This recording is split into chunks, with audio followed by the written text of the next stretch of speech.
One-on-one instruction is one thing. One instructor and more than one student is a whole nother deal. Today on the Backporch Education Podcast, Steve and I discuss how many students ought to be taught at one time.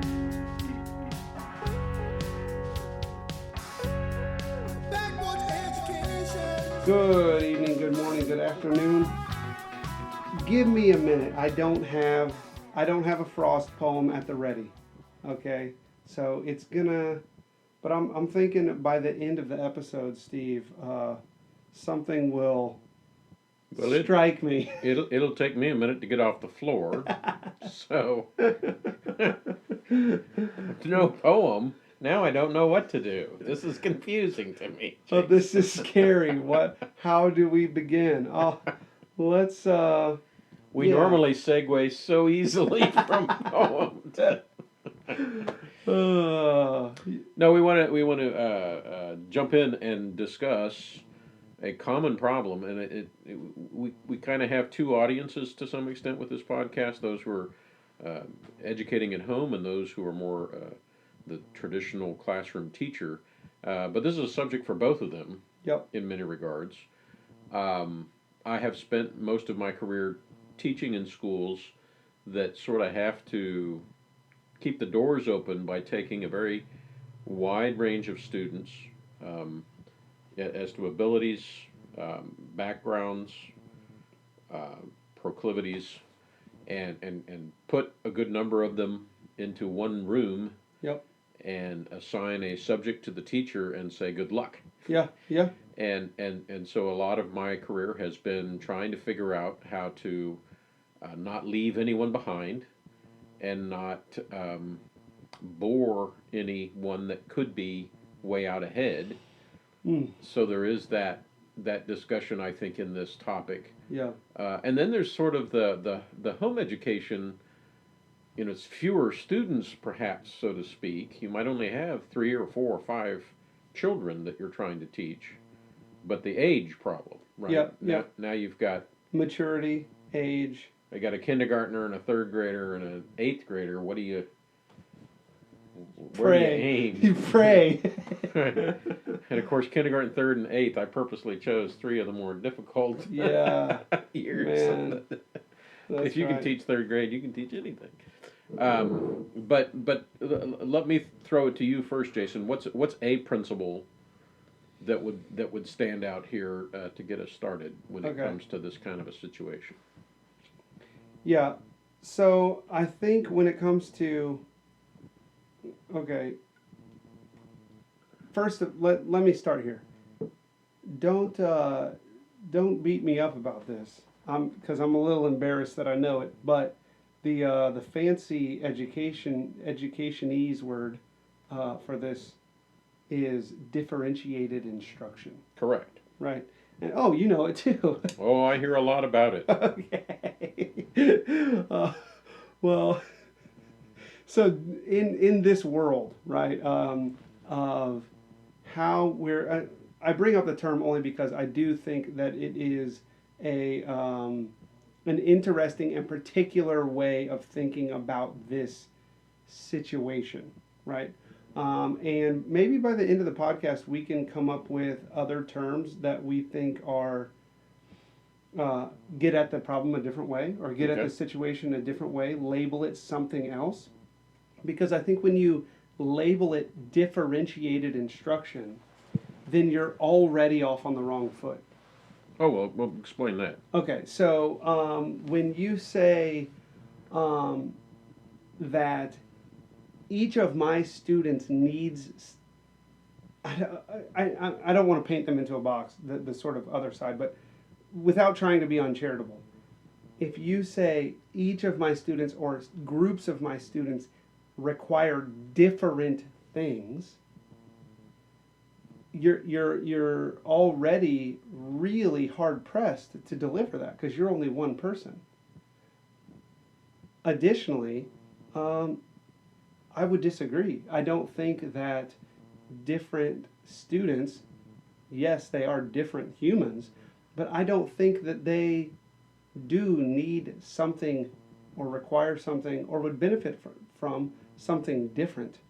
I think without getting cookie cutter, we can insist that the best education for one is the best education for all. We can insist that there is a set of ideas or an idea that is worth contemplating together. Different modes, different people getting at the same thing, not at different things.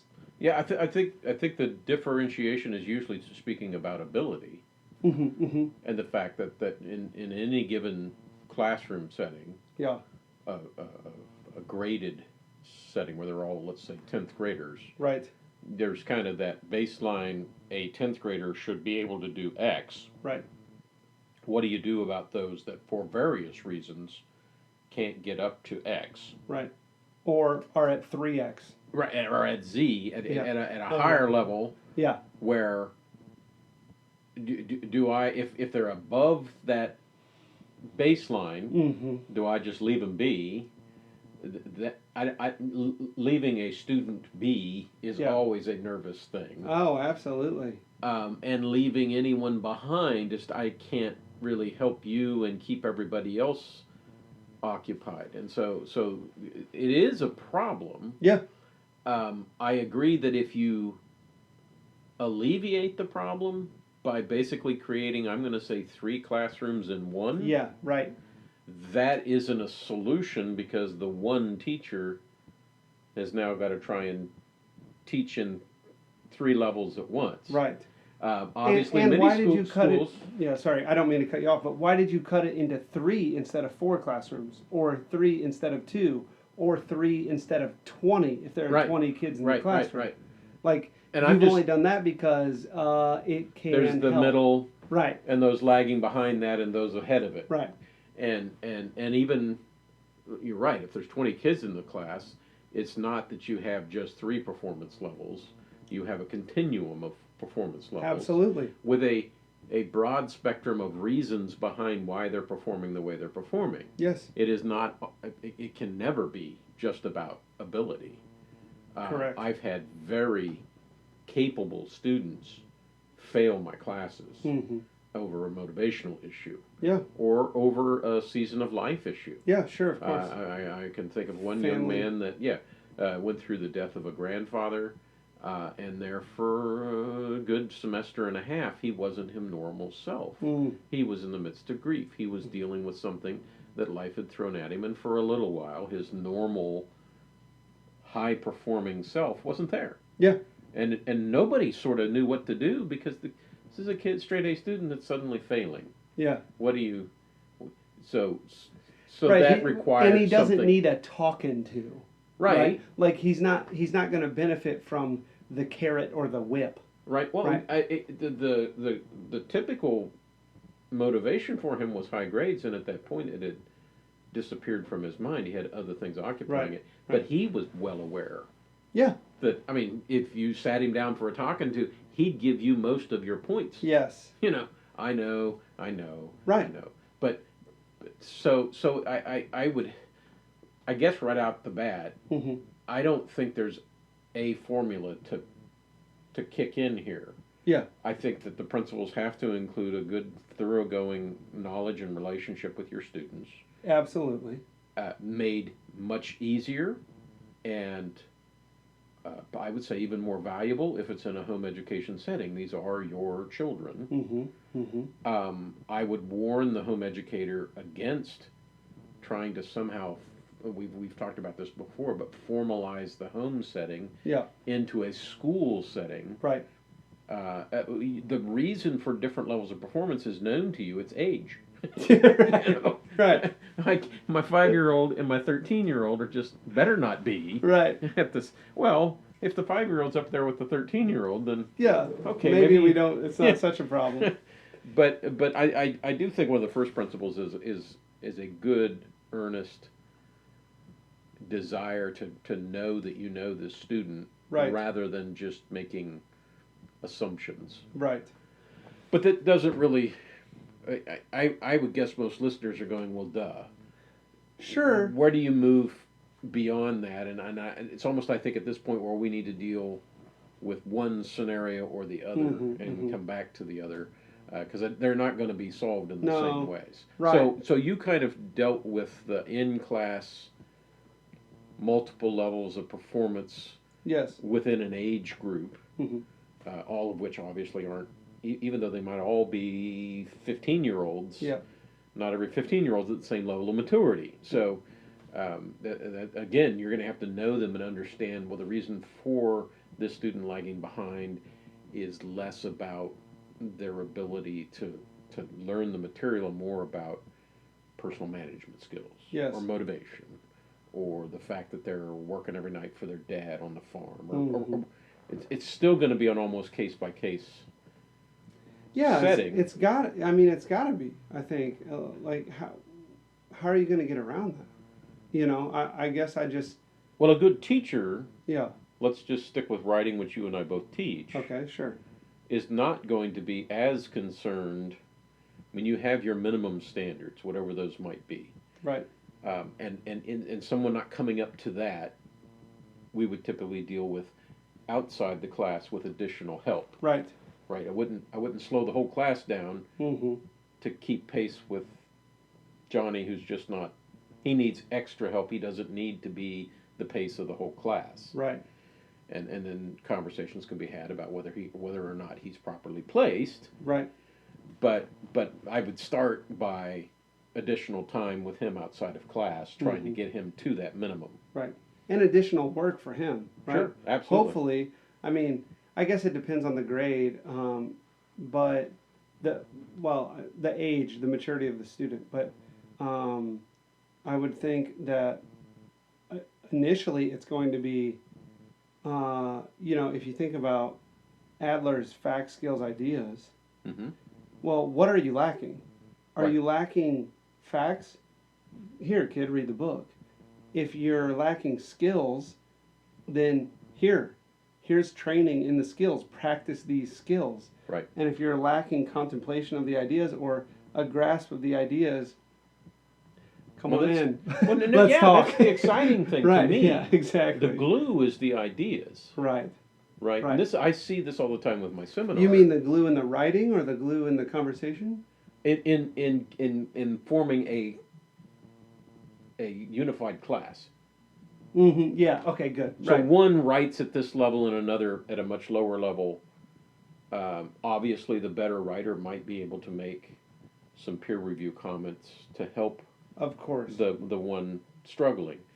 But when you with the facts, with the knowledge, one just acquires them more easily than another. And Sure. again, there can be a back and forth, a quizzing, a study group, or whatever you want to call it, Sure. that provides help for everyone. But the ideas, right? Yes. The discussion, the thought. Right. Often, someone who maybe is behind in the other two areas Right. leads Yes. in the ability to ask questions, the ability to be curious, Mm-hmm. the ability to look at it from a different angle. Exactly. I think almost immediately of students who have a diagnosed learning disability, like in specific dyslexia, Right. where their brain is just wired in a different way. So them trying to, in particular, read Yeah. in the normal way, Yeah. the way everybody else is wired to read, is very difficult. But the amazing thing about somebody like that is that their brain is wired in a different way. Absolutely. Right. So when you get into the discussion, Yeah. they're the one that comes in from that really wild 313-degree strange angle Right. and flies in and goes gaboom. Yeah. And the quote unquote normal thinkers, the average thing, the rest are all huddled over here looking at it from this angle. Right. And somebody sails in from another direction, and they're all like, "Whoa, I never thought of that before." Right. And that diversity Mm-hmm. is needed Absolutely. in a classroom. You used cookie cutter earlier. Mm-hmm. There's nothing more horrific than the notion, our theme song is working off of Pink Floyd's notion Right. of if you've seen the video, little kids coming off the assembly line, another Right. brick in the wall. Exactly. It's not. That's not exciting to any educator. No, I agree. I think conversation, conversation of ideas is radically equal when it is done right. And what does it mean for it to do right, or for it to be done right? Maybe that's a conversation for another time. But I would say that it starts with charity, right? With being charitable to others, and being genuinely interested, and the list goes on. But anyway, when that happens, when that culture is cultivated, you know, man, it is. I agree that you never know where truth is going to find its way in. Right. Right. Well, and the difference among the conversants Mhm. is what provides something for everyone. So you've got this brilliant, always thinking deep, always pushing further, that quote unquote straight A, Yeah. the teacher's pet, so to Sure. speak. Yeah. Right?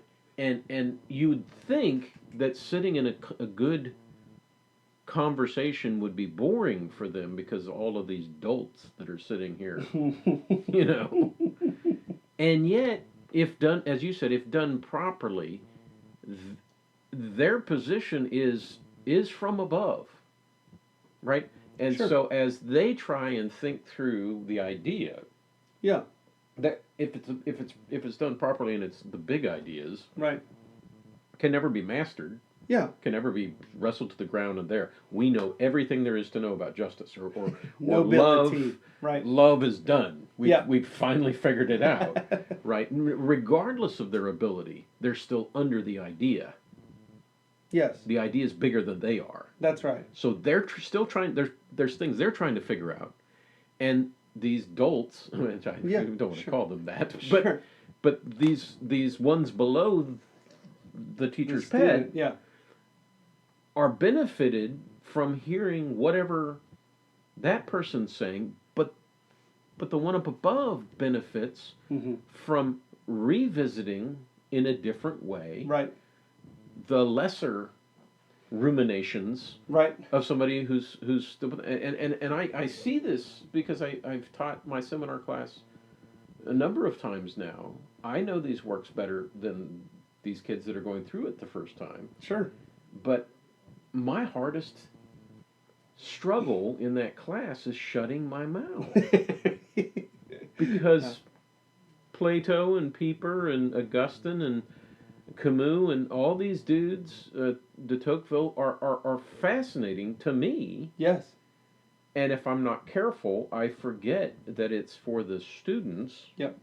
Because it once again becomes for me. Sure. Right. It becomes a lecture not out of necessity or not out of a desire to cover the material, but just because it's Mr. Elliott standing up there and he's just amped. Well, so I don't want you to give a false impression of my class. Yeah, sure. It's Mr. Elliott seated with his students. There you go. Yeah, good. Being a student. Right. And it might turn into a monologue instead of a dialogue, but I don't know that it turns into a lecture. Yeah, good. I can usually sense when I'm slipping into. Yeah. And there is some of that for them to understand definitions or Context. maybe that's, some historical context. We try sure. and keep these great texts, I won't say out of context, but I don't get caught up in studying them historically. Right. They are a text in them of themselves. They are ideas that are timeless. Yeah. So Yeah. I don't see the need to put them back into their time. Right. But it's Eliot Hmm. thinking new thoughts Right.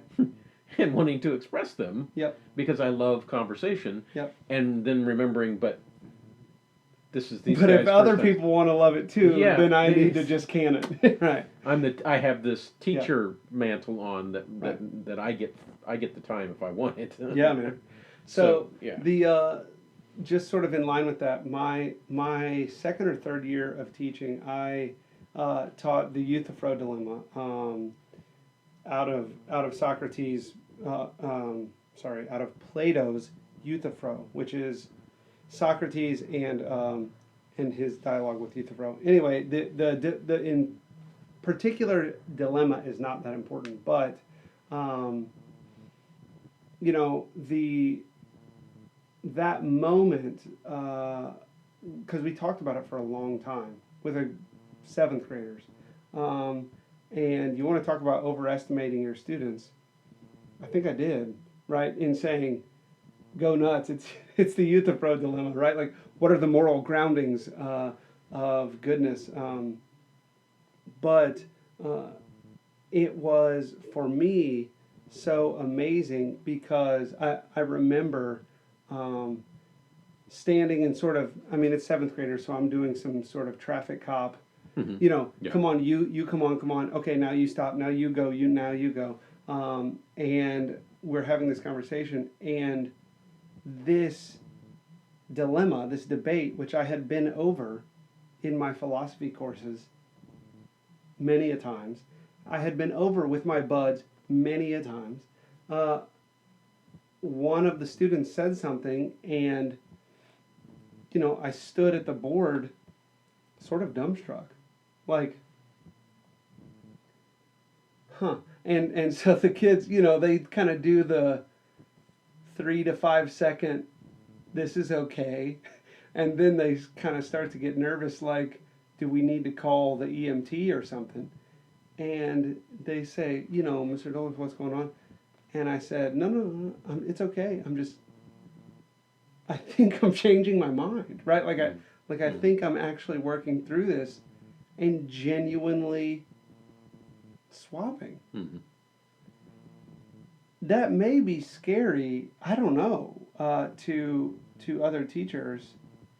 Maybe I just didn't know enough to be scared then, that I would look bad for not knowing the answer or something like that. But Well, but at the it heart was of that is that there isn't necessarily a settled answer. exactly, exactly. It's still a dilemma. It Right, is. right, Yeah. right, exactly. So, It's a human dilemma. I, being a human, right, I fit squarely into it. it seems like it applies. Right.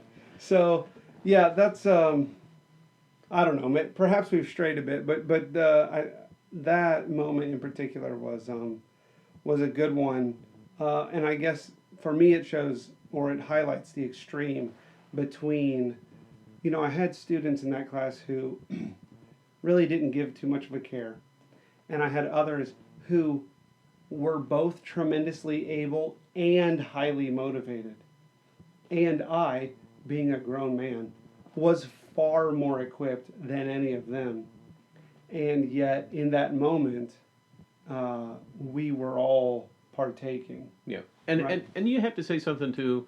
I don't want to sell the whole ship down the road. I'm not the modes of learning that some are auditory and some are All right. graphical and so on and so forth. But I do think that if you have a wide range of students in a classroom, having a wide range of activities, Mm-hmm. not falling into a rut in your Yeah. classroom, is useful. I have in literature. I have students that love it when it's more formal debate, highly rational. Mm-hmm. I want to yell at people, Yeah. and I'm at that point just a referee. Sure. Right? Sure. I have other kids that abhor that, but if I say, "Hey, we've been reading about the Red Cross Knight and the Fairy Queen and the House of Pride," Mm-hmm. draw me a floor plan of the House of Pride, or represent that for me graphically. Wow. Those same ones that love the formal debate now are looking pretty sheepish. Well, I can't really draw. Mm-hmm. It's Right. okay. Yeah. It's all right. We can't all do everything. Yeah. Yeah. But there's another kid sitting there that hated the formal debate, now rubbing his hands like, all right, That's I great. can do this. I think the same is to be said at times for individual work versus the group work. I think that many teachers have certain modes that they're most comfortable with. Absolutely. Their class reflects that. Absolutely. And so at times they're sort of setting themselves up to really appeal to a certain group of students, and constantly sort of have to motivate or even fight with another group of students. So I think you do yourself a favor if rather than teaching to what you think is your strength or what you would like, Yep. trying to be well-rounded and give opportunities. Group work is great rather than pairing all of the high-powered ones together, Right. and then the struggling ones all together. Yeah. A good mixture, Right.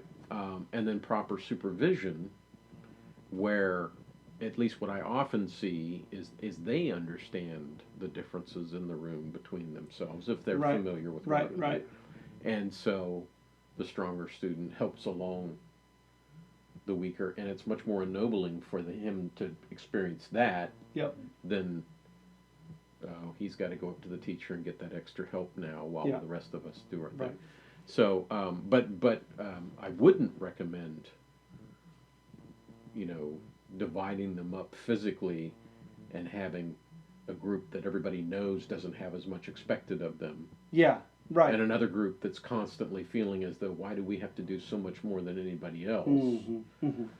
Yeah. And some schools like that.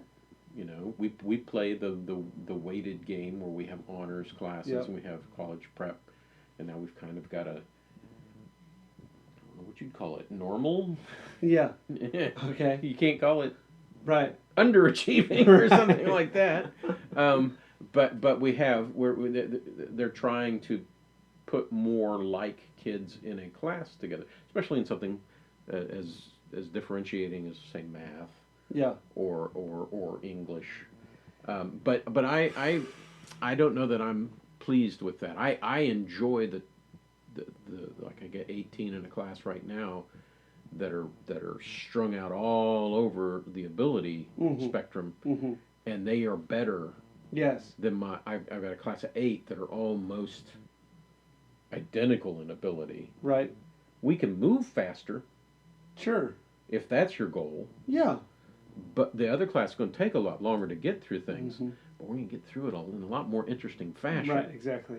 And I think everybody's going to enjoy it more than this highly competitive, ooh, you got an 88, well, I got a 99 kind of strange stuff that sometimes goes on. So have you read, I read a book, dude, it's been like a while ago now, probably 6 or 7 years ago, that is called A Mathematician's Lament?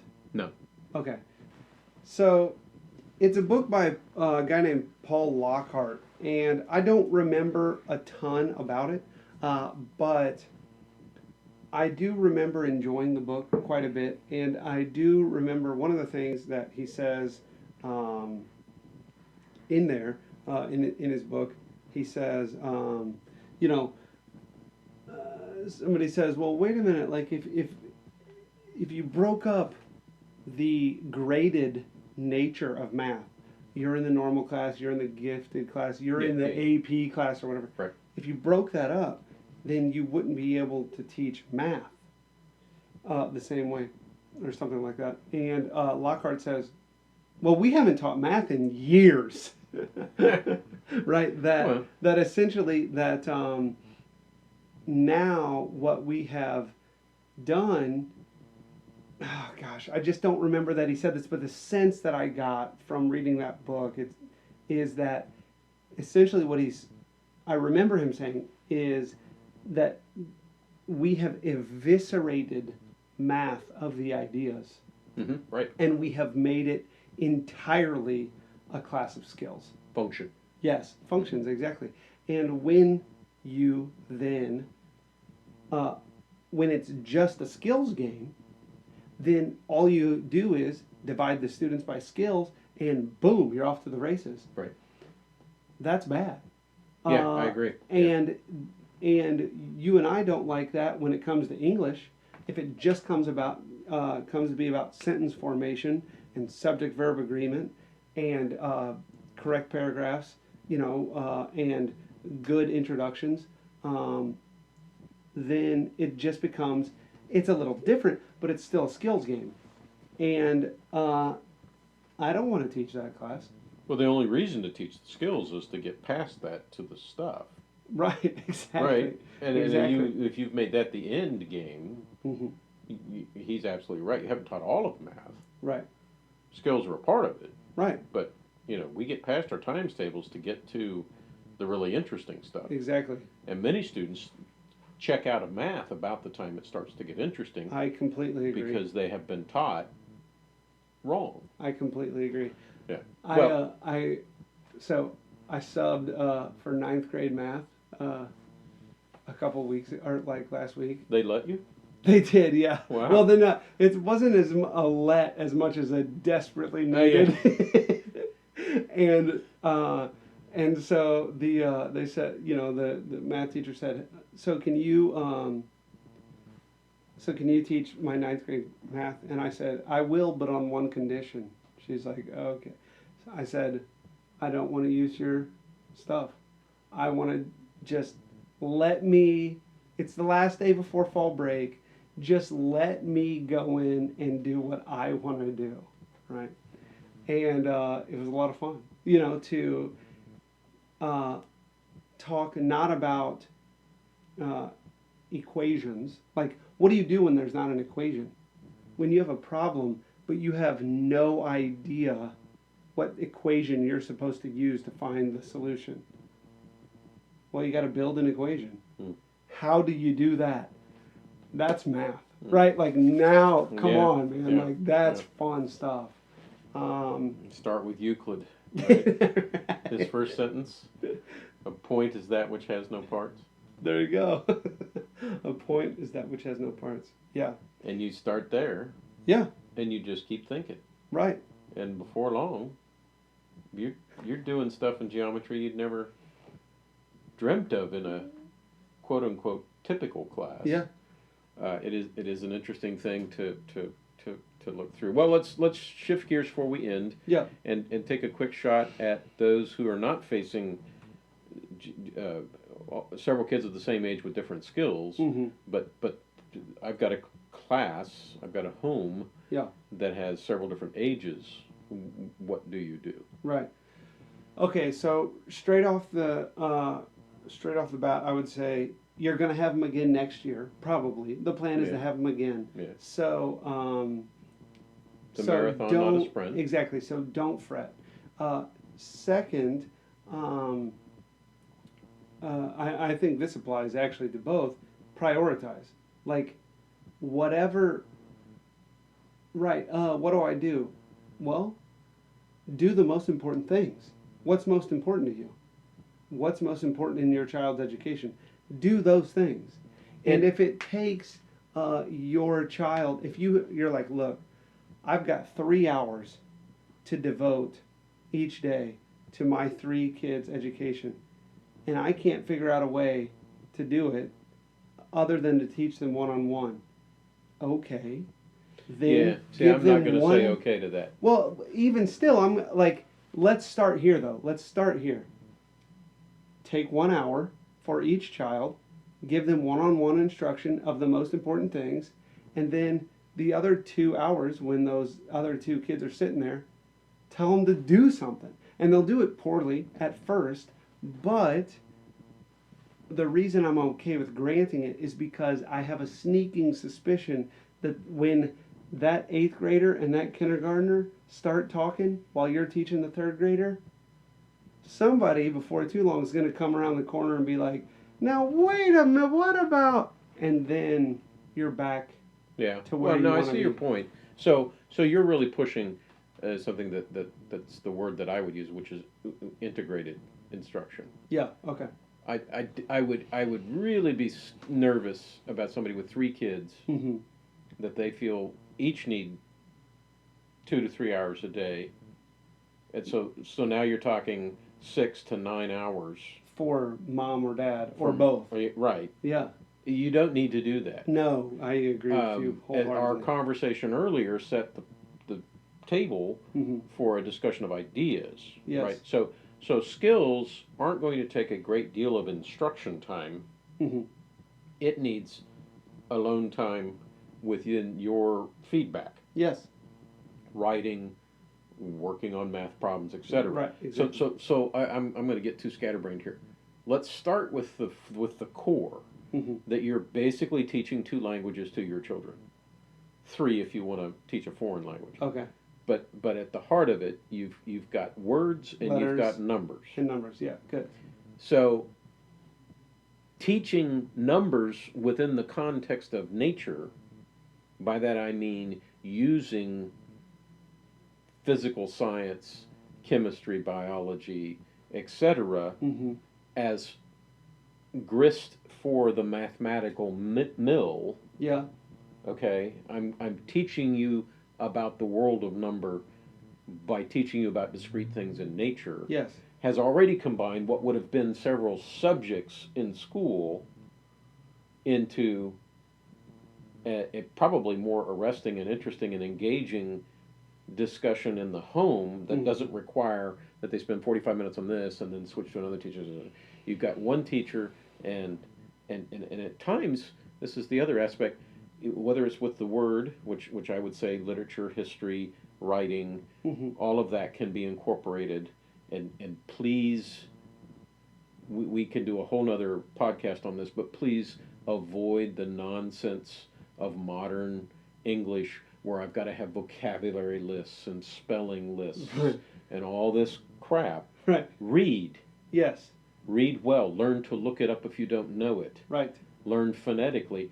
And all of that takes care of itself in the context of really good books that make them have to learn a larger vocabulary. That's right. And not by memorizing word lists. Right. So I can get rid of a lot of nonsense, Mm-hmm.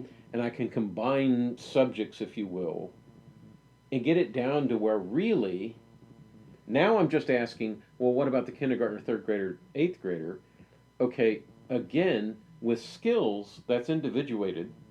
Yeah. And so kindergartners over here working on handwriting, let's say, Mm-hmm. letter formation. 3rd graders over here learning how to write a paragraph. Mm-hmm. 8th graders writing paragraphs. Right. Hopefully about what they're studying, not just some, let's use the word random here, thing that you came up with to keep them busy. Right. But as they write or copy down their letters or whatnot, they're doing it in a way that enhances the history or the literature or even the science Yeah. that they've been studying. Yeah. But keep in mind that the skills are going to be done individually. The factual material, if you focus on teaching your children to read well early, Yes. then they can acquire a lot of that information through reading, Right. which is of itself an individual. Yes. Although I highly admire the family that reads together, Right. and there's an activity that all 3 can do at the same time. That's right. You pick it, right? White Fang is going to mesmerize the kindergartner, the 3rd grader, and the 8th grader That's right. at a different level. Yep. But again, where we arrived in solving one problem solves another. This notion of the seminar, the discussion, Yeah. the conversation. If kindergartner, 3rd grader, and 8th grader have a relationship with mom or dad that allows for a roundtable discussion, Mm-hmm. and if you've chosen to make, let's say, a theme, if your kids are spread out enough, it doesn't hurt anyone to match your literature and history up with a given chronological. You know, we're doing medieval this year, guys. Sharpen your swords or whatever. Right. Right. Then they can be studying different aspects of that theme, but reading works with you. You know, it's King Arthur this year. Right. And I don't know if I'm making as much sense out here as I have in my head. No, I think But my you are. point is, bring it together. Find ways to integrate. Find ways for all of your children to study similar things at the same time with you, Mhm. instead of this notion that I've got to have it all divided up. Okay, good. When you said I can combine subjects, I almost stopped you and busted you right there. But I didn't I'm glad I didn't, because you eventually got back around to it. What I wanted to say when you said that was, no, we're not combining subjects, but we're removing false divisions. Yep. Right? And so, for the person who says, oh, what, you're removing all divisions? I didn't say all of the divisions. You made a division right at the outset. You said words, numbers. Yeah. Like, and the divisions continue. Medieval, not medieval. Okay, Right. fine, that's a Okay, division. right, That's right. enough, right? But just that we're going to remove the false divisions, because those are things that keep us and our students out of the ideas. Right. And instead, let's make it as easy as we can to gain access to those things. Well, we know that there's a podcast coming up on analysis and synthesis, Oh boy. on Get cutting ready. things apart, dividing, fragmenting knowledge, Right. and bringing it back together. Yep. And that will help with this. But Yes. but this notion of universals, this notion of unified truth, needs to work its way into the heart of a home educator with excitement. That I can actually teach this without the bells going off and sending them down the hall to another expert in a given field. As useful as that might be in that context, I'm not in that context. Right. So let's revel in what I get to do that made me make this choice. Yeah, exactly. Rather than trying to regret my way back into, well, I'm going to offer a school education to my child at home. Right. Why are you doing that? Yeah, exactly. I agree. All right. Well, I think that's a good place to end, and as always begin. So, Steve, I appreciate your time. Yeah.